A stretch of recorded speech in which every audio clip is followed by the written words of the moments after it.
Hi, my name is Dr. Fox. I'm a licensed psychologist in the state of Texas. And in this video, we're going to talk about how to manage or deal with when your partner splits on you. So let's first talk about what splitting is. Splitting is called all or nothing thinking, black or white thinking. It's seeing things in extremes. We only see the extreme high end, or we only see the extreme low end. So what happens is that the individual who is splitting, we don't see the in-between. And the world actually operates in the in-between, in the gray area. So what happens is if you're in a relationship with someone, and sometimes it can be a romantic relationship, sometimes it can be a parental, familial relationship, a work relationship with someone who splits, and when they split on you, that can be really triggering. And it's important to realize that first, splitting is a defense mechanism. So let's build some insight into what splitting is and why people tend to do it. Well, splitting, again, it's a defense mechanism. And what that means is that people sometimes when they feel unsafe or they utilize this defense mechanism because inside at their core as to who they are, they feel unsafe, they feel uncertain. And that gray area, there can be a lot of uncertainty. Whereas if we see something as all good or all bad, then we know this is something that I can embrace wholeheartedly and hold on to super, super tight. Or if it's on the other end is all bad, then we know it's terrible. It's this villain, this horrible, horrible thing, and it'll never get better. So then I can discard it knowing that I made a good choice in either direction. So that's why a lot of folks do that. And it's also cognitively easier. Splitting doesn't take as much cognitive energy as it does to try to see that gray space in between as to what it could be, what else could be going on, what are some other reasons for the factors or issues that are going on. Now, I've done a video on splitting, several videos on splitting in relationships, about why people split, how people split, and that it's not just individuals with BPD or along the BPD. BPD stands for the borderline personality disorder or borderline personality disorder spectrum.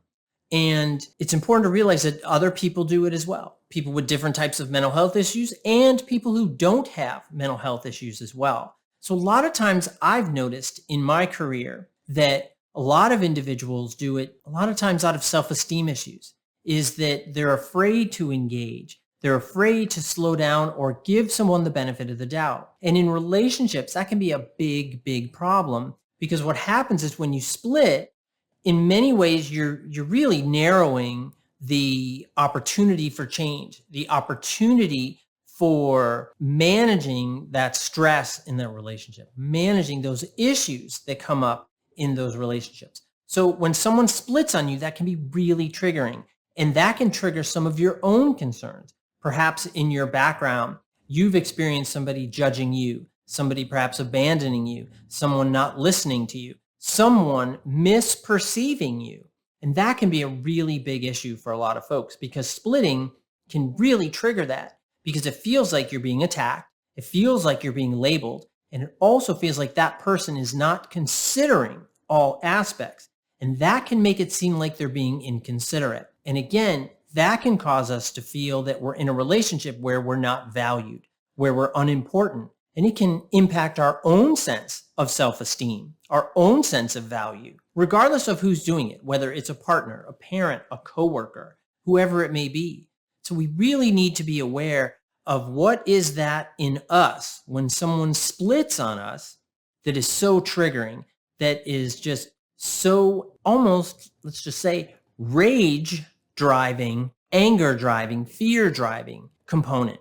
We have to look into what that is because when we build insight into it, we're better able to manage it. So it's really important to look at that. So when your partner is splitting on you, I want you to, and you, again, partner doesn't just mean romantic partner, could mean parent, partner, coworker, so on and so forth. So I'm using the term partner, but you understand what I mean.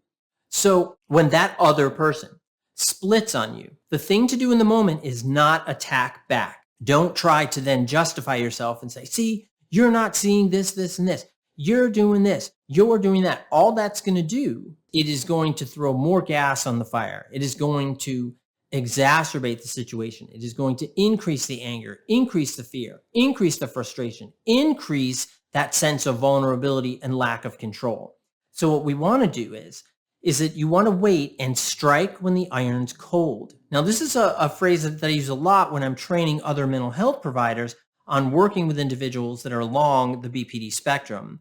And that is that when the person is engaged, when they're ignited, when they're seeing things as all good, all bad, they're seeing their life as having no options. That's not the time to try to engage and teach them other opportunities, to show them other pathways. Because at that time, what we need to do is we need to work on de-escalating the situation. Now, I do have videos on that as well that you can check out. I'll try to put the link right here. But what I want you to do is wait until everything is calm and don't go at that person in an aggressive manner. I think the way to talk about it is to do just that, is to talk about it, but talk about it from your perspective, not how they hurt you, how their behavior did this and this. You can say, I feel really misunderstood the last time we were having that discussion or that argument, and you said that I never do anything helpful, or I never do anything good, or I never show how much I love you and care about you. That's when you want to have evidence, but you're not throwing it in their face. You're saying, sometimes I feel like you forget the things that I've done, like this, like that, like this, like that, and name it, but don't throw it in their face. When people have a finger wagged in their face, it's hard to hear anything because you're too busy watching that finger get all around because you're afraid you're going to get poked in the eye, right? And nobody wants to get poked in the eye, right? But seriously, you understand, because that's exactly what happens. When people start accusing others of things and they're trying to educate them and make them feel bad enough or small enough to do something different or to do a good thing, they're not going to do it. They're going to shut down and they're not going to listen. But if you approach when the iron's cold, when there isn't an issue going on, you approach in a way that you're explaining where you're coming from, how it makes you feel when you feel discounted, when you feel like you're not heard, when you feel like the kind things you do don't get recognized, or the compassion gets recognized. So that's part of that conversation.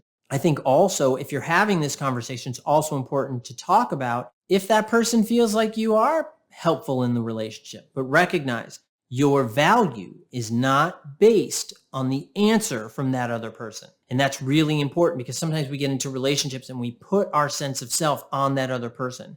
If that person says, well, you don't really help around the house, but let's say you mow the lawn, or you take out the trash, or you do the grocery shopping, or you take out the dishes, or take out the dishes of the dishwasher, things like that.